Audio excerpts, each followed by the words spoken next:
Hi, it's Maggie Wild, the Potentialist. I wanted to talk to you today about a very interesting P word. I've had a lot of inquiries in these last couple of days about how to manage this thing called procrastination. Now, the reason I feel that I'd like to share something on this today is because I used to be the procrastination queen. Procrastination excuses, and I want to tell you why I think they're actually connected. When I used to procrastinate, I used to go into lots and lots of blame and shame that, I always believed, I had a belief that I was always the kind of person that would make decisions and let myself down, or I would make decisions and I'd be lazy about actually following through on those decisions, or that I couldn't trust myself to follow through on that, and that I was always letting myself down. Well, when I finally decided that enough was enough, if I was going to actually overcome this, I needed to actually do something about the feeling itself that kept me procrastinating rather than the blame and shame that kept me repeating the process. Remember, if everything's just wiring, if we're going to blame and shame and go into guilt and all of that stuff, all we're doing is feeding the old wiring anyway. So we're more likely to get the procrastination happening more often and to enhance the procrastination rather than actually switch it off. So if I was going to overcome this thing called procrastination, I had to work out what it was. How did I do it? How did I do procrastination? Now, I don't mean that I avoided doing things. What I mean was, how did my body do procrastination? Once I became curious about how my brain and body were interpreting this thing called procrastination, I actually started solving it. So the key was, every thought creates a neurochemical response, okay? Every neurochemical response then creates some kind of effect in the body. Now, whether that effect is a physical sensation or whether it's a thought that feels like it's coming from the body, whether it's an emotion that's coming from the heart or whatever it is, it creates some kind of chemical response. So I recognize that understanding whether the thought came first, I can't be bothered doing this, and procrastination, or whether the feeling and the sensation in my body came first, it didn't really matter. If I just recognized one of those things, then I could do something about it, because everything is just wiring.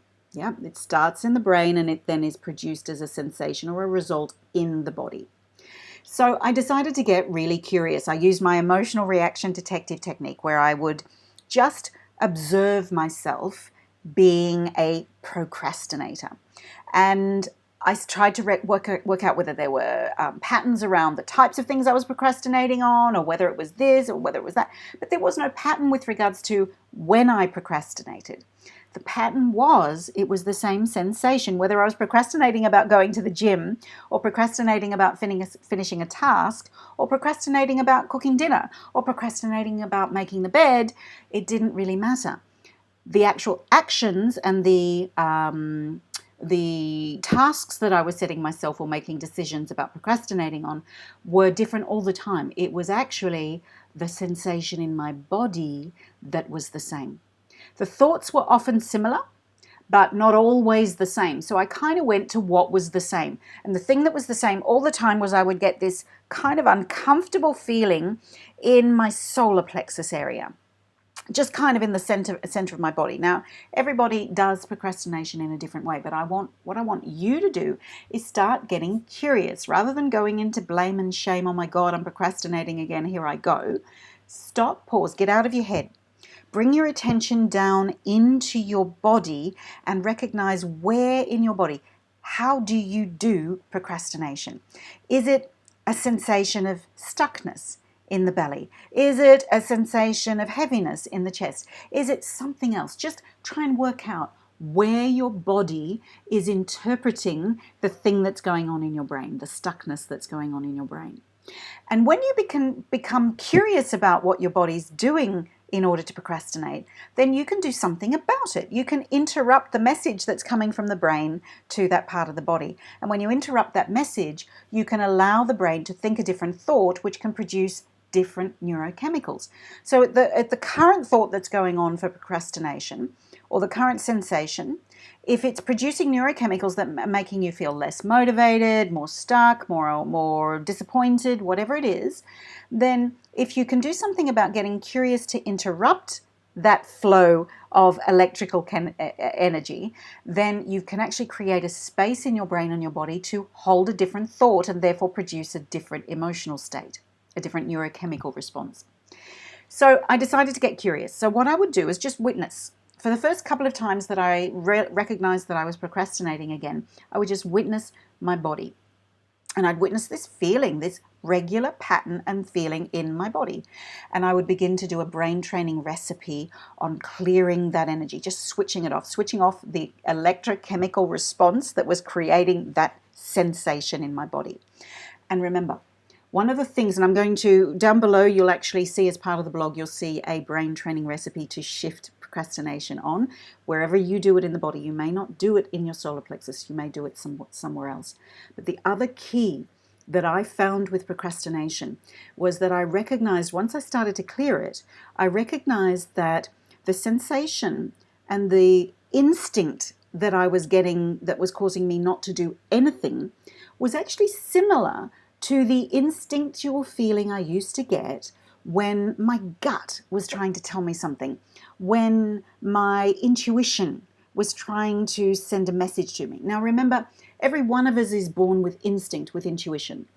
It depends on our life and our circumstances as to whether we've still got our intuition and instinct really active consciously or whether it's still something that's quite unconscious for us. But instinct and intuition is there for a purpose. It's the subconscious part of us, if you like, that's actually trying to protect us. Now, going back to, the cave days, it was there to protect us from the saber-toothed tiger, from when to find food source, when to go and find shelter. It was there for survival, okay? Now, if its purpose is to keep us alive and to keep us surviving, then you kind of realize that instinct is really, really important.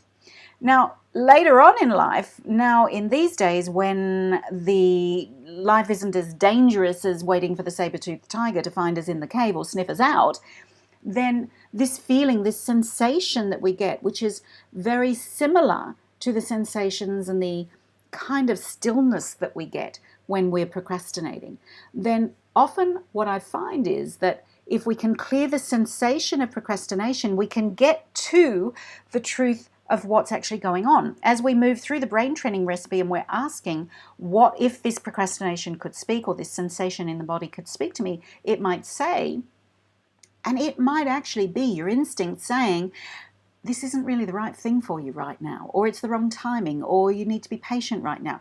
It might be saying to you, this is actually instinct, not procrastination.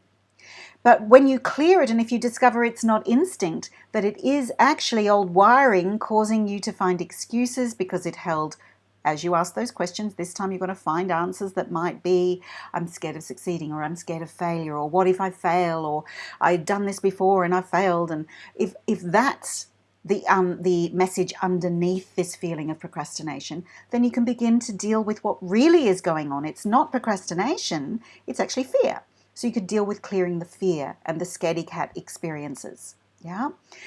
So what we want to do is just get curious by asking the questions in a brain training recipe. If it could speak to me, what would it say? If it had an emotion, what would the emotion be? If it had a sensation, what would the sensation be? That's not me, that's just wiring. We're going to show you how to do that below.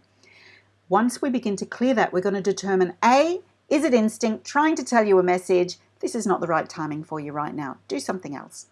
Or is it an old wiring of scaredy cat fear that's holding you back from whatever it is you're attempting to achieve?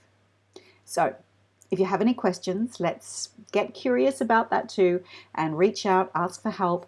But remember, everything is just wiring presenting itself as an experience in your body or in your brain, as in a thought or an emotion. So what we want to do is peel away the layers of that until we get to actually what our body and our instinct is really trying to tell us. And if it is dangerous for you to move forward or not appropriate at this time for you to move forward, then that is instinct and it needs to be listened to. But if it is just the old wiring that's misinterpreting that instinct, because you've used excuses so much in the past, or you've used or confused the feeling of instinct with procrastination, then that stillness will have kept you stuck in the past. And what we want to do is distinguish, is it instinct, or is it that stillness that's kept you stuck? And if it's the stillness that's kept you stuck, then that's easy to move on. That is just simply wiring. We can tap that away with a brain training recipe. If it's instinct, you can then devise by listening further, you can devise the plan to move forward in a different way. That's all. It's just instinct telling you we need to move forward in a totally different way, or just at a totally different time. It might be just the timing of it. So either way, let's have fun with it, get curious, and let's use a brain training recipe to tap away the procrastination sensation and energy and thinking pattern, and find out, is it instinct, or is there another way to move forward and be your potential?